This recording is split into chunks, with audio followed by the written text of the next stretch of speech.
Nah, kalau kita bicara kepribadian, ini kembali ke kemarin ya, kalau kita lihat grow mindset dan fixed mindset ya, apakah bisa nggak sih kepribadian itu berubah?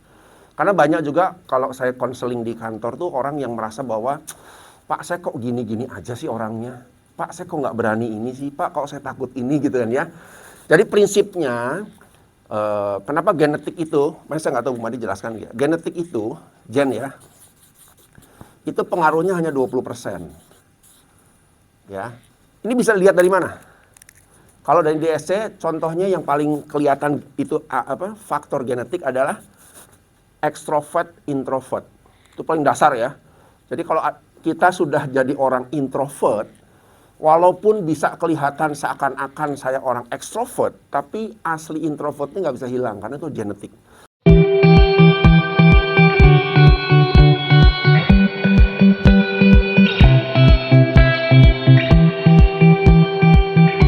Dulu ada cerita begini, kalau kita pengen tahu ya anak kita tuh nanti bakatnya akan jadi introvert atau extrovert dari mana? Pada saat lahir. Jadi pada saat anak lahir gitu ya, biasanya ada anak yang begitu lahir langsung nangis. Nah udah kelihatan tuh, ini ciri-ciri anak ini ada anak yang extrovert. Tapi anak yang pada saat keluar kadang-kadang diem aja ya. Nanti karena perawatnya panik, diangkat kakinya, pukul pantatnya, pok, baru nangis. Nah ini biasanya kecenderungannya anak yang introvert. Katanya begitu menurut statistik gitu kan ya. Jadi bahwa ciri genetik itu memang ada, walaupun faktor terhadap kepribadian ternyata kecil. Gitu kan ya. Terus kedua, kalau tadi dibilang berapa lama sih?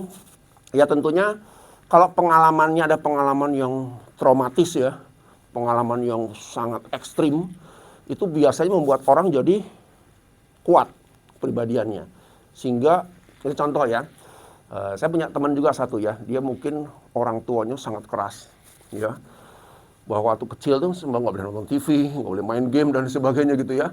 Jadi munculnya ya kaku begitu, ya karena pengalaman yang dihadapi adalah pengalaman yang ekstrim, gitu Pak kira-kira. Ya, tapi secara prinsip, apakah bisa dirubah? Bisa. Gitu ya. Coba kalau Bapak lihat saya aja kira-kira tipenya apa? Bukan DISC-nya, bukan introvert, DISC-nya. Wah, kalau nggak influence, dominan gitu ya. Padahal saya aslinya itu adalah steadiness compliant. Ya, loh kok Pak, kok Bapak bisa kelihatan nggak begitu ya? Kok kelihatannya bisa having fun gitu ya? Bisa pede di depan, itu karena faktor pembelajaran, karena profesi. Kan nggak mungkin ya trainer diam aja. Ya silakan Bapak kerjakan sendiri, baca sendiri. Kan nggak mungkin ya. Saya kan harus ngomong. Nah akibat saya harus ngomong, saya memaksakan diri mencoba untuk masuk menjadi orang yang seakan-akan ekstrovert. Tapi kalau saya di keseharian seperti apa? Ya saya introvert. Having fun aja, menikmati kesendirian, jalan-jalan sendiri, baca buku, gitu kan ya. Dan saya nggak merasa perlu kalau di luar pekerjaan harus menjadi orang ekstrovert, enggak. Jalan-jalan yuk. Enggak, gue males. Simpel aja. Kenapa sih ini banyak teman-teman ngajak hangout nih? Enggak, saya lagi malas. Karena basis saya adalah introvert. Nah, gitu kira-kira Pak ya. Jadi ranah kepribadian itu bisa seakan-akan, tapi asli genetiknya nggak berubah. Nah, ini yang sering kali saya bilang. Terima diri apa adanya. Jadi kalau orang baca DSC kadang-kadang orang bilang, asik banget ya jadi orang introvert. Asik banget ya jadi orang influence gitu kan ya. Menurut saya jangan. Jadilah diri sendiri. Keep cooling dengan diri kita sendiri. Nah nanti kalau saya bahas satu-satu ya. Ini sekalian aja. Mungkin teman-teman selama ini sering ikut tes tapi nggak tahu hasilnya kan. Gitu Pak ya. Berapa kali Bapak ikut tes seumur hidup? 3-4 kali ya. Sudah tahu nggak hasilnya selama ini? Atau cuman hanya konsumsi perusahaan dan saya nggak ngerti saya itu gimana sebenarnya dinilai oleh orang lain. Belum ya? Oke. Nah, kita akan coba pelajari dulu ya. Tadi terjawab Pak ya? Jadi intinya genetiknya tetap ada, tapi 20%, sisanya 40-40. Itu yang punya pengaruh gitu ya. Pengaruh orang tua bisa nggak sih? Mungkin pengaruh keluarga bisa 40, bisa 30. Sebenarnya pengalaman lah yang menentukan kita.